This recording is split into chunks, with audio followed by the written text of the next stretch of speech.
In this video, I am going to show you how you can easily change your accounts on your Chrome browser.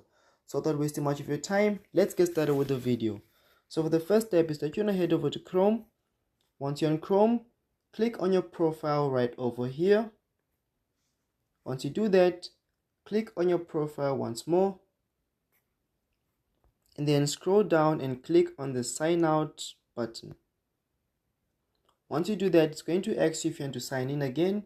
You can then click on the sign in option again, and then you can then click on the account option right over here, and you can easily select the account you want to sign into Chrome with.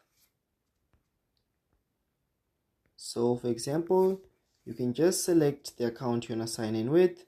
I will select this account right over here, and as you can see, I've changed the account on my Chrome browser.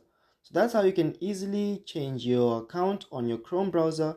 So if you enjoyed this video, please leave a like, comment, subscribe, and I'll see you in the next one.